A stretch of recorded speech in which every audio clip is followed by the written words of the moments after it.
Hello everyone, फिर से स्वागत है आपका बिहार के number 1 channel Bihar board study में। और आज की वीडियो में हम देखने वाले हैं 12th क्लास की पॉलिटिकल साइंस। और पॉलिटिकल साइंस का हमारा काफ़ी इंपॉर्टेंट चैप्टर है, जैसा कि स्क्रीन पे दिख रहा होगा, समकालीन दक्षिण एशिया।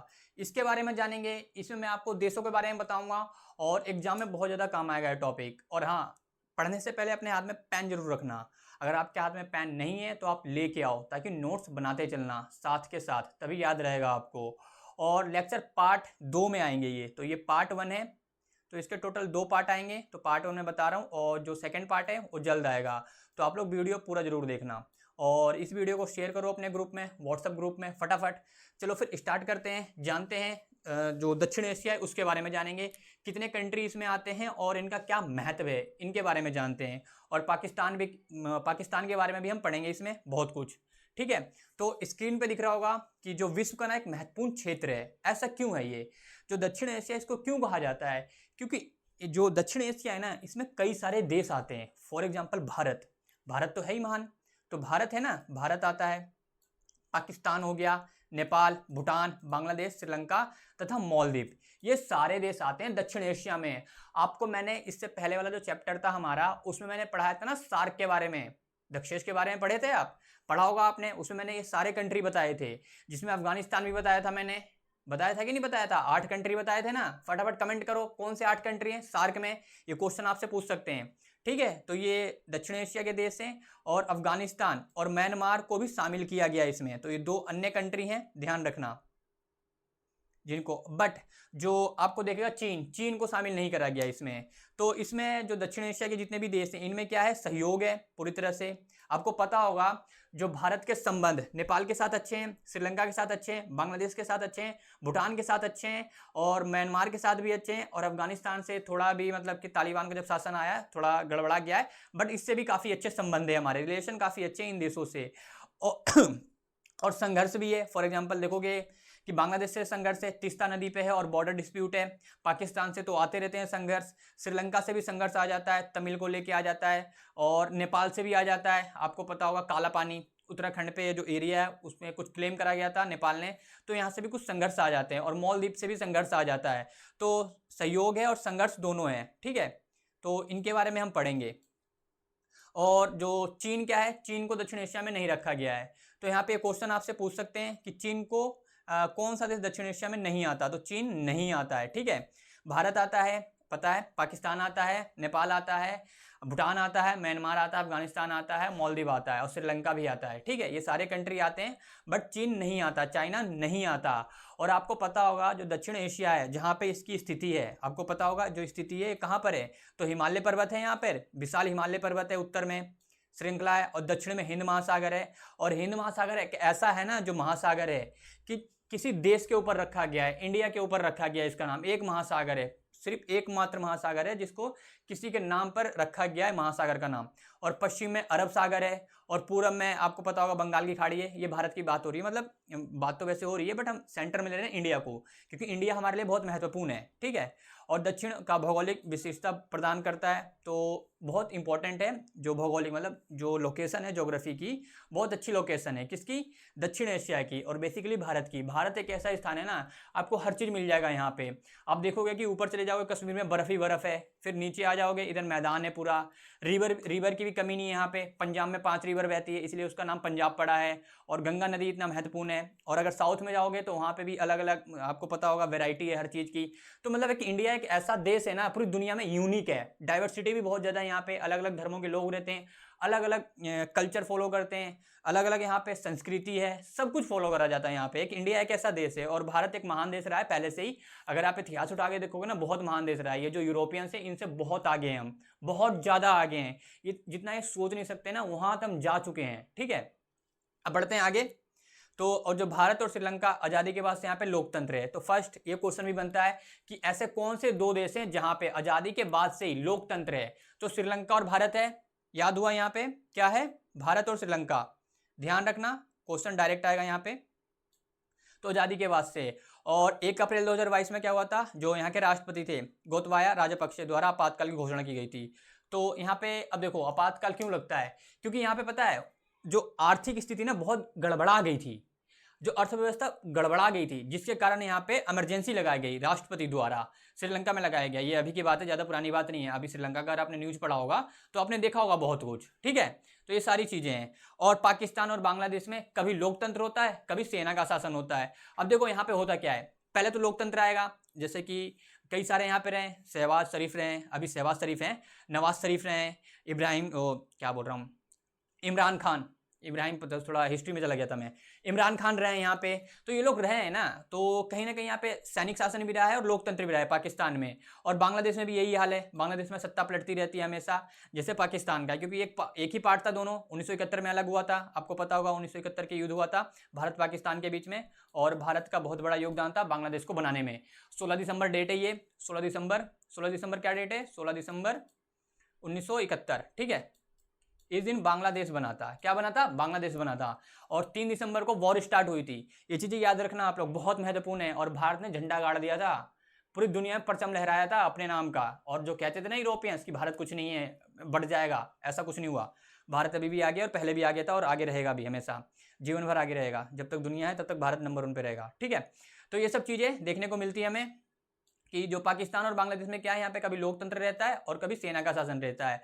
और नेपाल में क्या हुआ, 2006 से यहाँ पे संवैधानिक राजतंत्र था और बाद में लोकतंत्र की बहाली हुई। मतलब कि 2006 के बाद से लोकतंत्र आया, यहाँ पे बहाली आई। पहले क्या था, संवैधानिक राजतंत्र था। तो ये क्वेश्चन भी बनता है कि कौन से देश में संवैधानिक राजतंत्र था, तो नेपाल में था, क्वेश्चन कर जाओगे आप। और भूटान में 2008 में संवैधानिक राजतंत्र बना, तो ये भी है।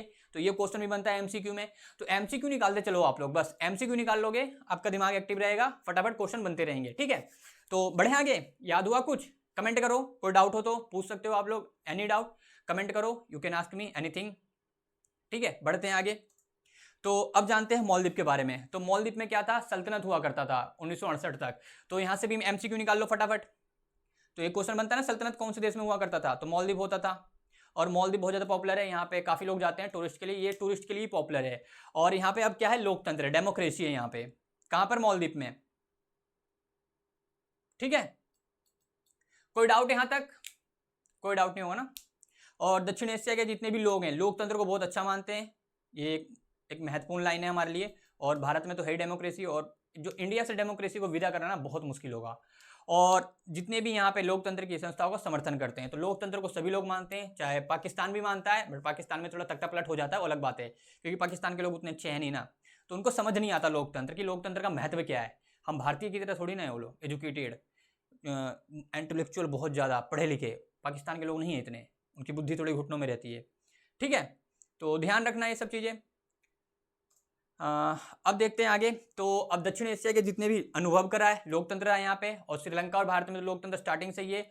तो जितने भी भ्रम टूट गया कि मतलब कई देश ना ऐसा मानते थे विश्व में, जितने भी बड़े देश हैं, यूरोप के देश हैं, कि इन देशों में लोकतंत्र चलेगा नहीं। बट भारत और श्रीलंका ने चैलेंज करा सभी को और लोकतंत्र को कामयाब करके दिखा दिया। तो भ्रम टूट गया किसका, कि लोकतंत्र सिर्फ विश्व के धनी देशों में रहेगा, मतलब यूरोपियन कंट्री, अमेरिकन कंट्री में।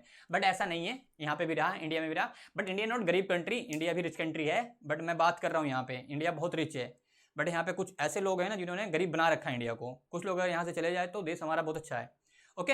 और वाकई में अच्छा है हमारा देश, क्योंकि यहाँ से अच्छी कोई व्यवस्था ही नहीं है कहीं पे, ठीक है। अब बात करते हैं डायरेक्ट पाकिस्तान की। अब एक एक कंट्री में उठाऊंगा आपको और बहुत सारे कंट्री कराऊंगा, जैसे पाकिस्तान करा दूंगा मैं आपको, श्रीलंका भी करा दूंगा, और भी कई सारे कंट्री है, भूटान है वो करा दूंगा, मालदीव भी करा दूंगा मैं, कई सारे कंट्री कराऊंगा पार्ट 1 में, ठीक है। तो बात करते हैं पहले पाकिस्तान की। तो पाकिस्तान कब आज़ाद हुआ था, पता होगा, हुआ था आजाद 14 अगस्त 1947 को। कब, 14 अगस्त 1947 को, ठीक है। और भारत आजाद हुआ था 15 अगस्त 1947 को। ये डेट याद रखना, आपसे खैर डेट नहीं पूछा जाएगा, बट फिर भी रिमाइंडर आपको याद होना चाहिए, बेसिक है, स्टैटिक जी के हैं, ये क्वेश्चन आपको पता होने चाहिए कि क्या है इनका।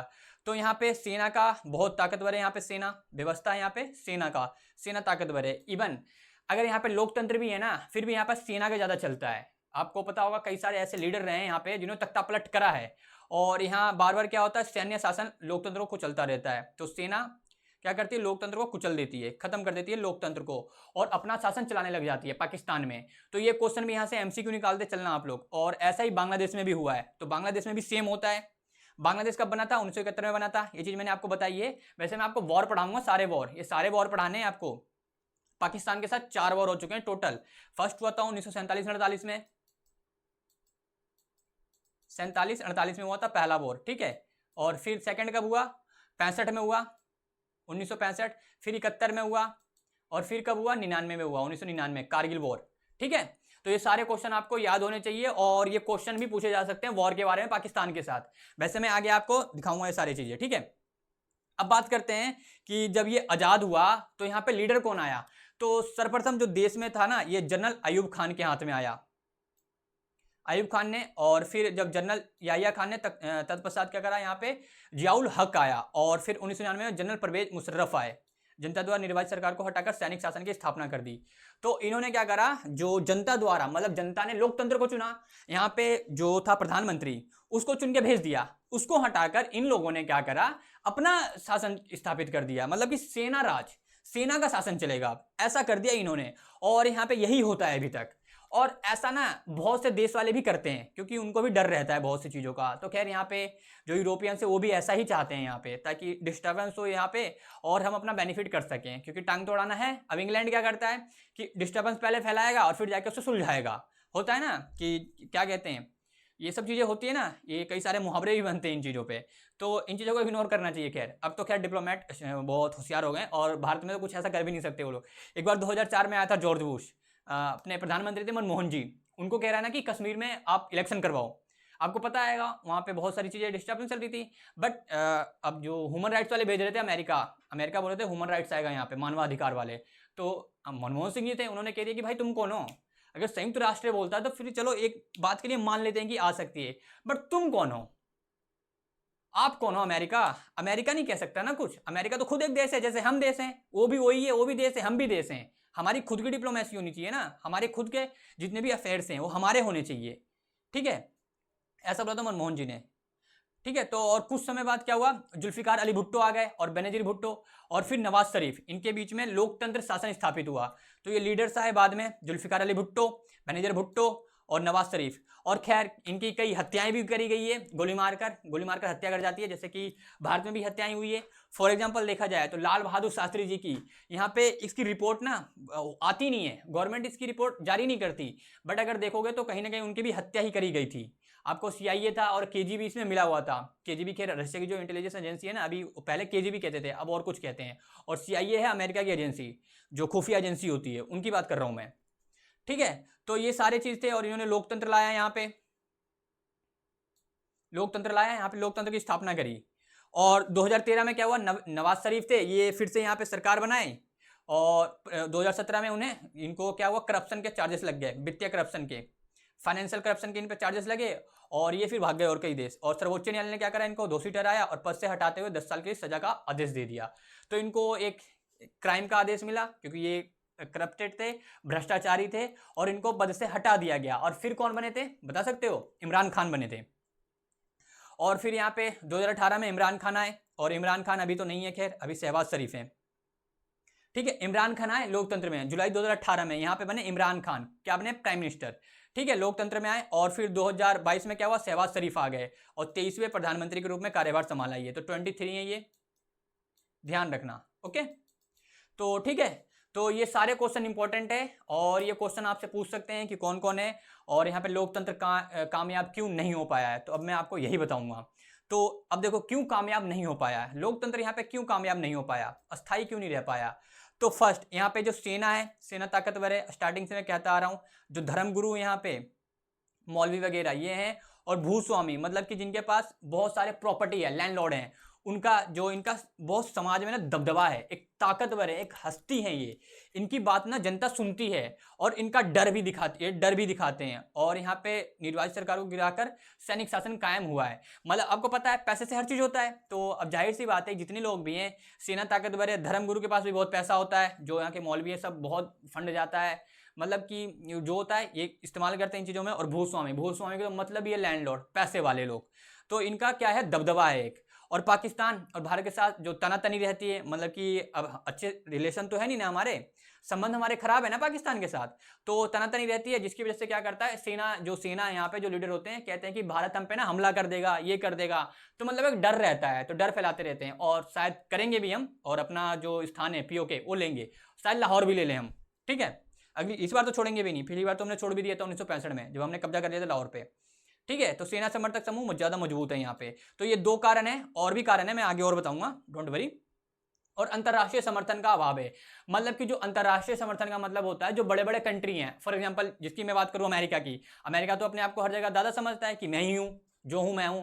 और इंग्लैंड हो गया, फ्रांस हो गया, ये कंट्री बहुत पावरफुल है, तो ये लोग भी यहाँ पे समर्थन नहीं देते, ये लोग सेना का ही समर्थन करते हैं। तो ये भी एक कारण है जिसके कारण यहाँ पे सेना का शासन होता है। ओके। और अमेरिका, जैसे कि यहाँ पे लिखा पश्चिमी देश, पश्चिमी देश मतलब यूरोप की बात हो रही है, इन्होंने अपने स्वार्थ के लिए पाकिस्तान में सैनिक शासन को बढ़ावा दिया है पूरी तरह से। क्या दिया है? सैनिक शासन को बढ़ावा दिया है इन कंट्रियों ने। तो ये सारे क्वेश्चन आपको लिखने हैं। ओके, अब जानते हैं कि यहाँ पे लोकतंत्र, अब देखो प्रधानमंत्री तो रहे हैं लोकतंत्र के तहत, तो कुछ ही रहे हैं, तो पाकिस्तान में स्वतंत्र शासी प्रेस मौजूद है, मतलब मीडिया यहाँ पे, और स्वतंत्र है पूरी तरह से, एक ये कारण है। और मानवाधिकार आंदोलन हुए हैं यहाँ पे, जिसके कारण लोकतंत्र कभी कभी आ जाता है, बट ये लोग उतना ज्यादा स्ट्रांग नहीं है जितना सेना स्ट्रांग है। समझ रहे हो आप लोग? नहीं समझ रहे हो तो कमेंट करो आप लोग, मैं आपको बताऊंगा। ठीक है, प्लीज कमेंट करना आप लोग, और फालतू बकवास मत करना कमेंट्स में कि फालतू में इसका नंबर दे दो, उसका नंबर दे दो, आप कहां से रहते हो, ये सभी चीजें कुछ नहीं मिलना आपको, सब बकवास की बात है ये। ठीक है, तो ये इतना याद हुआ आपको। अब बात करते हैं नेपाल की। आप एक बार नेपाल देखो, स्क्रीन पे दिख रहा होगा नेपाल, आप पढ़ो नेपाल के बारे में। मैं बस एक वाटर पी लेता हूं, पानी।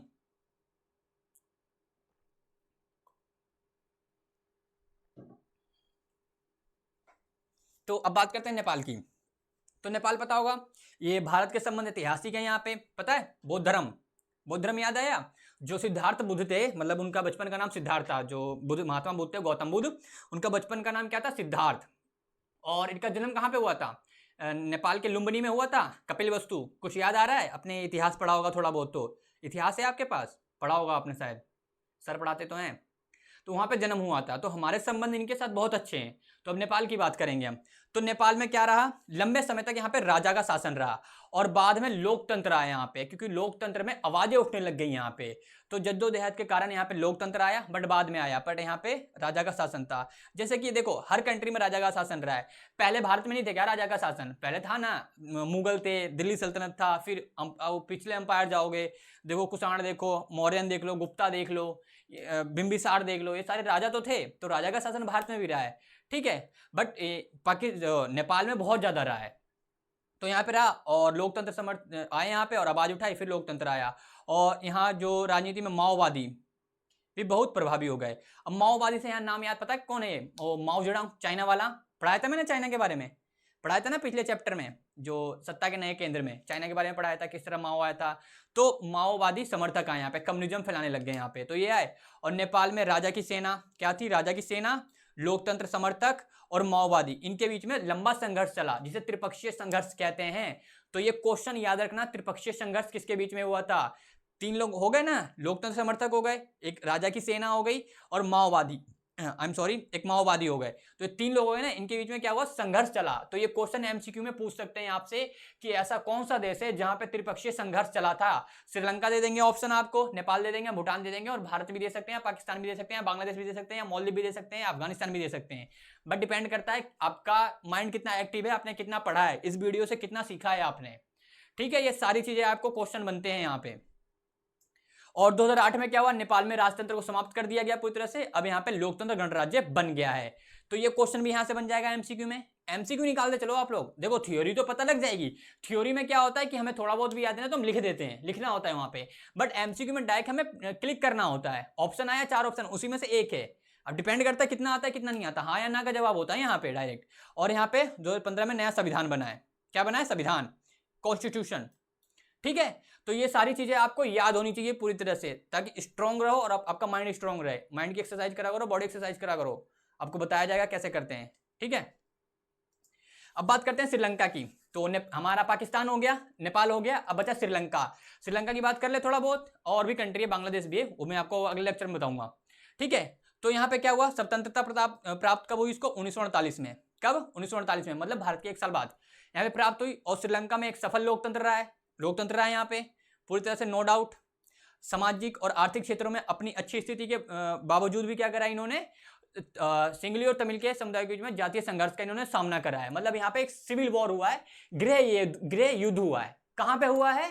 श्रीलंका में हुआ है। ये एमसीक्यू क्वेश्चन आएगा आपसे, नो डाउट क्वेश्चन आएगा, ये आपको लिखना है। ठीक है, तो जातीय संघर्ष स्वीकार रहे हैं यहाँ पे किसके बीच में, सिंगली और तमिल। तो ये क्वेश्चन बन सकते हैं कि सिंगली और तमिल के बीच में जो संघर्ष रहा है वो कौन से देश में रहा है, कौन सा देश इसके लिए मार झेला है। क्वेश्चन के वर्ड बदल जाएंगे बट आंसर उसका एक ही रहेगा, ठीक है। और सिंगली जो है ये श्रीलंका के मूल निवासी है, मतलब बहुत पुराने निवासी हैं जिसे सिंगली कहते हैं। इवन श्रीलंका का पुराना नाम ही सिंगली है, ठीक है, सिंगल प्रदेश से कहते थे हम।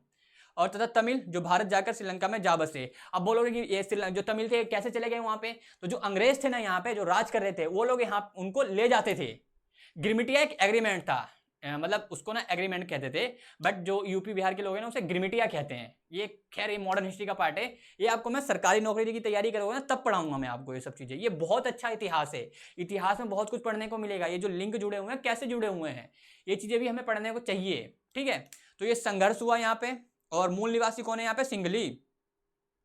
और ये इसका इतिहास बहुत जुड़ा हुआ है, जैसे कि अब देखो बौद्ध धर्म से जुड़ा हुआ है, जैसे कि मैंने बताया आपको। तो जैसे कि अशोक के ना बच्चे थे दो, एक थे संघमित्रा और एक थे महेंद्र। महेंद्र लड़का था और संघमित्रा लड़की थी। इनको अशोक सम्राट ने बौद्ध धर्म के प्रचार के लिए श्रीलंका में भेजा था, और वहां पे बौद्ध धर्म का प्रचार करा गया था बहुत ज्यादा। और आज के टाइम पे उनकी पूजा होती है यहाँ पे श्रीलंका में। किसकी पूजा होती है, महेंद्र और संघमित्रा की। ये खैर इतिहास का क्वेश्चन है, बट इतिहास में शायद आपको ना मिले इसका, बट हाँ ये कंपटीशन में याद करना पड़ता है सरकारी नौकरी में। अगर बात करें यहाँ पे तो तमिल द्वारा क्या कर रहा है, श्रीलंका में मांग कर दी गई किसकी, एक नए राष्ट्र की, मतलब एक नया देश चाहिए हम, और संसाधनों पर अधिकार के लिए डिमांड कर दी कि हमें संसाधन चाहिए और एक नया राष्ट्र चाहिए, एक नया देश चाहिए, जो कि पूरी तरह से गलत था। और इसी का जो विरोध हुआ, और बट फिर पता है क्या हुआ यहाँ पे, अब जो यहाँ पे सिंगली लोग थे उन पे डोमिनेट करने लग गए, मारने लग गए तमिलों को।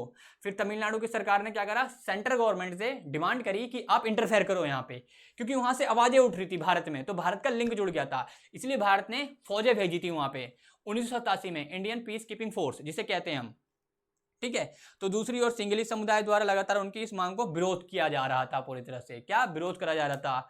और आपको पता होगा लिट्टे बना फिर वेल्लुपिल्लाई प्रभाकरन। वेल्लुपिल्लाई प्रभाकरन को जानते हो, लिट्टे नहीं मारते राजीव गांधी को, राजीव गांधी की हत्या कर दी गई थी लगभग 1992 में, ठीक है। और वर्तमान में क्या हुआ, श्रीलंका में बहुत आर्थिक संकट आया हुआ है, आर्थिक संकट बहुत ज्यादा गुजर रहा है यहाँ पे, यहाँ इकोनॉमी बहुत ज्यादा डाउन है। और 1987 में क्या करा था, भारत सरकार ने यहाँ पे अपनी फौजें भेजी थी, अपनी सेना भेजा था, प्रत्यक्ष रूप से शामिल हो गया यहाँ पे, इंटरफेयर कर दिया। और बट ये चीज श्रीलंका को अच्छी नहीं लगी थी। श्रीलंका ने आवाज उठाई कि आप लोग हमारे आंतरिक मामलों में क्यों हस्तक्षेप कर रहे हो, क्यों इंटरफेयर कर रहे हो आप लोग, ऐसी आवाजें उठाई वहां की गवर्नमेंट ने, ठीक है। और भारत सरकार ने क्या करा, श्रीलंका से एक समझौता करा और तमिलों के बीच रिश्ते सामान्य करने के लिए एक सेना भेजा। तो सेना भेजा यहाँ पे, और इसी सेना ने क्या करा, तमिलों का खैर साथ तो दिया, बट तमिल लोग इससे खुश नहीं हुए, और खुश नहीं हुए तब जाके इन्होंने राजीव गांधी की हत्या करवा दी, ठीक है। और भारतीय सेना की उपस्थिति को श्रीलंका की जनता से खास पसंद नहीं किया, तो बिल्कुल भी पसंद नहीं करा, जो हमारी सेना थी उनको पसंद बिल्कुल भी नहीं करा। और 1989 में वो हमारी सेना वापस आ गई बिना लक्ष्य प्राप्त करे, मतलब हम खैर उसमें हम क्या बोलते हैं, अच्छे से हम कामयाब नहीं हो पाए, मतलब हमने करा तो था। अब ऑपरेशन भी चलाया था इस समय, मालदीव में ऑपरेशन चलाया था, क्योंकि वहां की सेना वहां जा रही थी, ऑपरेशन कैक्टस। खैर ये चीज नहीं है टॉपिक, ये और पढ़ाऊंगा मैं कभी, ठीक है। ऑपरेशन कैक्टस चलाया था उस समय। तो 1989 में भारत ने क्या करा, शांति सेना बिना लक्ष्य प्राप्त किए वापस बुला ली, सेना आ गई यहाँ पे। और फिर जाके 2009 में नॉर्वे और आइसलैंड के जो जिनको मैं स्कैंडिनेविया कंट्री भी कहते हैं, इनकी अंतर्राष्ट्रीय मध्यस्थता से यहाँ पे इन्होंने भूमिका निभाई, और तब जाके यहाँ पे ये संघर्ष खत्म हुआ, और 2009 में ये संघर्ष खत्म हो गया, लिट्टे वाला, ठीक है। लिट्टे वाला संघर्ष खत्म हो गया फिर कब, 2009 में। तो ये क्वेश्चन यहाँ से सारे क्वेश्चन आपको याद करने हैं कि किसकी मध्यस्थता से यहाँ पे संघर्ष खत्म हुआ। तो दो कंट्री थे, आइसलैंड और नॉर्वे, याद करना है आपको, ये क्वेश्चन आ सकता है। हमने सेना कब भेजी थी वहां पे, 1987 में, वापस कब बुलाई थी, 1989 में। ये कई सारे क्वेश्चन यहाँ से आपको निकालने हैं इसी स्क्रीन पे से, ठीक है। तो ये वीडियो आपको कैसी लगी हमें कमेंट करके फटाफट बताओ। अगर आपकी इंग्लिश वीक है तो आप हमारी लाइव क्लासेस ले सकते हो, कंप्लीट कोर्स ओनली फॉर 249 में। बहुत ही ऑफर चल रहा है, लिमिटेड ऑफर है, 15 दिनों का ऑफर है। फटाफट इस नंबर पर संपर्क करो ज्यादा जानकारी के लिए, जिसमें आपको लाइव क्लासेस मिलेंगे, स्पेशल नोट्स मिलेंगे, प्रीवियस ईयर पीडीएफ और वीकली एंड मंथली टेस्ट दिया जाएगा। ये सारी चीजें आपको मिल जाएगा। और हमारे अदर सब्जेक्ट भी हैं, फॉर एग्जांपल पॉलिटिकल साइंस हो गया, हिस्ट्री हो गया, ज्योग्राफी हो गया, सोशियोलॉजी हो गया, साइकोलॉजी हो गया और हिंदी भी हो गया। ये सारी चीजें आपको मिल जाएगी। तो फटाफट संपर्क करो इस नंबर पे, जो नंबर आपको स्क्रीन पे दिख रहा होगा, ठीक है। मिलते हैं नेक्स्ट वीडियो में कुछ नए टॉपिक के साथ, और ये सेकंड पार्ट जल्द आएगा, कल आ जाएगा आपको, कल परसों में आपको मिल जाएगा, ठीक है। तो फटाफट बढ़ते हैं आगे।